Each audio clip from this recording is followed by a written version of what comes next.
So we're running, so I'll just start by reviewing a little bit of what some of my slides will overlap with Mark, so I'll probably skip over a bit of them. This is in the Autism Consortium. This is one of the newest version of one of our favorite slides, and it illustrates the challenge of autism genetics. That if you look at a pie chart of the genetic causes of autism, the vast majority of cases we don't yet have a diagnosis for, and that's the challenge. But what's remarkable is that a few percentage of kids have mutations in one of a variety of single gene disorders. These are the Mendelian disorders that Mark was talking about. And remarkably, every single one of these disorders is already the subject of a clinical trial here in the Boston area. And so that's really that's why we do genetics. That's what motivates us, because we want to find the genes so that we can get at the mechanisms, so that we can work with drug companies to identify drug targets and drugs.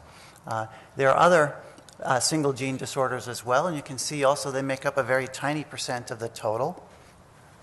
And Mark mentioned these oligogenic or multigenic deletions that delete a dozen or more genes at a time. And so we know that that copy number variant is very important to cause the disease, but we don't know which one of those dozens of genes is the critical one. And so they've so far been less successful in helping us understand mechanisms and move on to drug targets.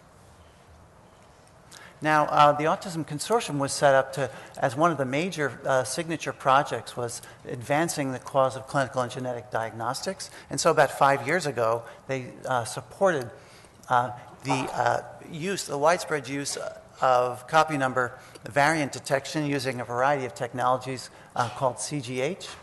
And that led to a study published last year. The group was led by David Miller and Yiping Shen and tested over 800 kids and found that in about 7% of them, there was essentially an interpretable copy number variant that caused the disease.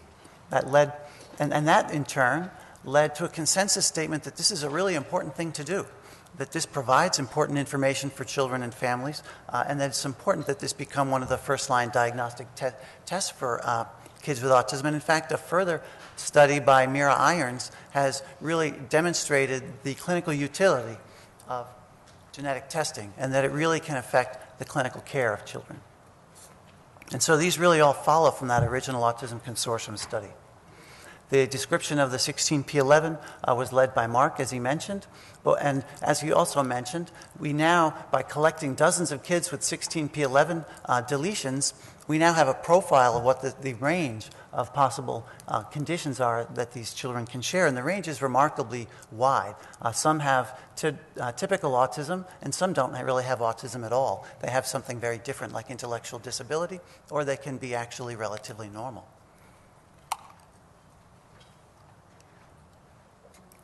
I'll just skip. A similar study was done on another deletion series, Neurexin-1, but in the interest of time, I'll skip that.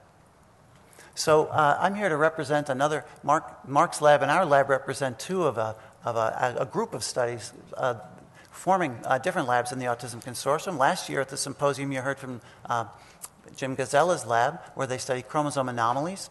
And you just heard from Mark. There's also work on developing gene transcription profiling of autistic children. And the area that we focused on is to find more of these Mendelian forms of autism, because as Mark mentioned, the present studies, most studies done in the United States are really not designed to find these Mendelian genes if they act in recessive fashion. Recessive meaning that the parents are silent carriers of a mutation, so that if you have a mutation in one of two copies of a gene, you can be completely normal.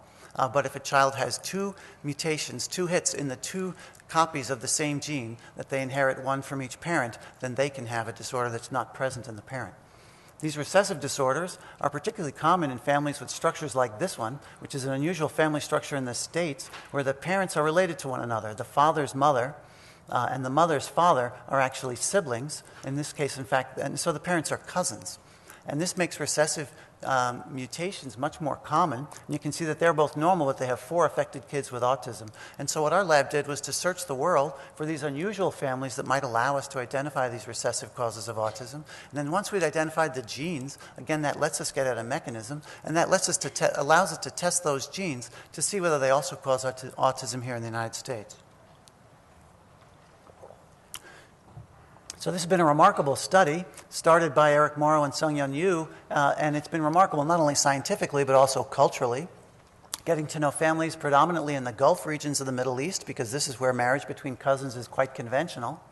And so this has taught us a lot about different cultural views of autism, the various ways it's diagnosed in different cultures, and we found that it's actually a very culturally neutral diagnosis. It's also been remarkable because some of our visits have been disrupted by wars and invasions and so on, and so that's been a little bit of a political angle to the whole thing. So this is where I introduced Tim Yu, who's actually been leading our recent studies of these large families from the Middle East.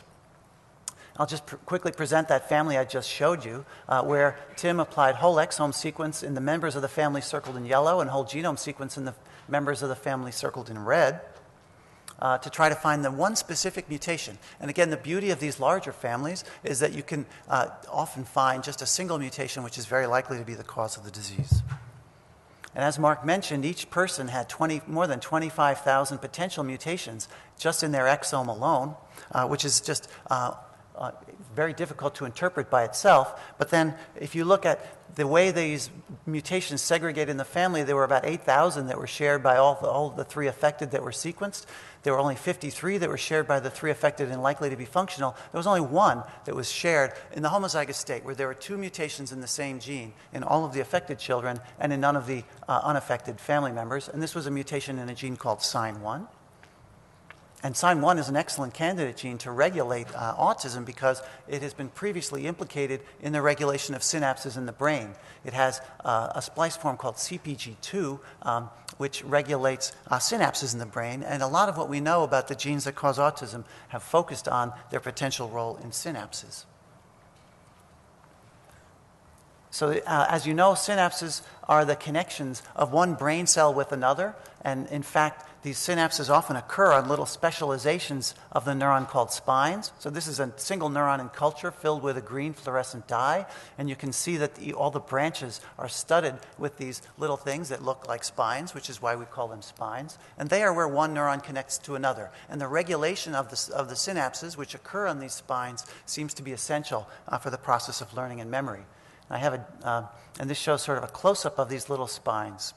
Now I have a jazzy video that goes along with that shows these spines between neurons, and basically the pattern of electrical activity when it's coordinated between the presynaptic and the postsynaptic neuron calls for the synthesis of new messenger RNAs, which is what this little rope here is, and then the synthesis of new proteins, which is what this little sort of sausage thing is. And then those proteins actually get trafficked back to the synapses and preferentially strengthen or weaken synapses depending on the patterns of electrical activity.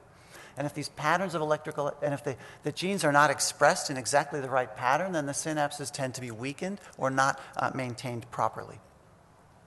And so CPG2 or SIGN1 actually has been specifically implicated in this process, but I'm going to skip over that in the interests of time. And I'll just briefly then present another family, this one from Saudi Arabia, where there are 3 affected kids. The parents, again, are cousins. And a similar sort of search led to the identification of a mutation in a gene called aminomethyltransferase, abbreviated AMT. And again, I'll skip through all of this sort of data in the interests of time. But AMT is a gene, in fact, that had also been previously implicated in disease. It regulates the synthesis and the degradation of a substance called glycine, which is a neurotransmitter in the brain. But usually when you knock out this AMT gene altogether, it causes a totally different human disease that usually causes kids to die by the age of 1. It causes a syndrome called non-ketotic hyperglycemia, where kids typically are lethargic, they have terrible seizures, and often die by the age of 1. But there had been previously described a milder form due to mutations that don't completely knock out the gene, but only partially impair it. And it appears that this family has an even milder form that hasn't been described, where the presentation is predominantly an autistic one. I'll skip over the biochemical analysis of it, and I'll just close by our analysis of this AMT gene and its related partner proteins in the Autism Consortium patients and other patients from the United States. So AMT regulates a particular step in the cleavage of glycine and the metabolism of glycine. And there are a couple of other genes that act very, very closely to AMT. And so we wondered whether mutations in AMT might cause autism in the United States if they were a very mild one and if you had 2 mutations in the same gene. But also wondered what would happen if a kid had 1 mutation in this gene and 1 mutation in this gene. Then together, these 2 mutations might interact to cause an impairment of this whole pathway and might also cause autism. And this, in fact, appears to be the case. When we sequenced about 700 cases and 700 controls from the Autism Consortium and from the AGREE, we found 2 patients that had 2 mutations in this gene, but we had 7 patients that had 1 mutation in GLDC and 1 in AMT. And we found that never happened in controls. And this is a highly statistically significant difference, suggesting that autism might be a digenic in these families, meaning that partial impairment of 2 different genes might cause a phenotype that's very different than you would see if you completely lost 1 gene or lost the other. And so, again, autism genes are very diverse in their mechanisms. There's tremendous heterogeneity.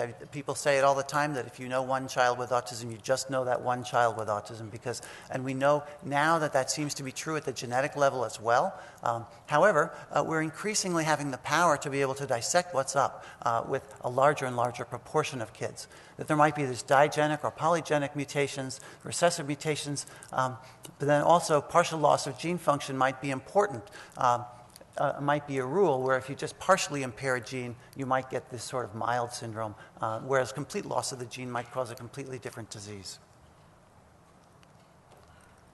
And so we see many kinds of mutations in autism spectrum disorder. There are these single rare mutations, like the copy number variants, that increase the risk a lot. So this is a plot of the relative risk of having the disease as opposed to how common that mutation is in the normal population. And the copy number variants are extremely rare, but carry a very large increased risk. The copy number variants are almost always spontaneous, which means that they are not typically inherited in the population, but they cause a very large increase in the risk of autism. But these copy number variants are also very, very rare in the population. On the other hand, we have this situation where you might have 2 mutations in the same gene or 2 mutations in closely related genes, and these mutations can often be inherited because you don't get a disease unless you happen to have 2 interacting mutations in genes, either 2 mutations in the same gene or 2 mutations in genes that work together. And then there are maybe these more complex combinations of common alleles, as Mark alluded to. And so I want to just acknowledge Tim Yu, who's been leading the work most recently, as well as Maria Charour. Klaus Schmitz-Abe has also been an important contributor, Ganesh Machida, and several other people in our lab. Also, thanks to the Broad Institute, and Christine Stevens, particularly where a lot of our sequencing work was done. And also just thank again the collaborating physicians all around the world. Thanks very much.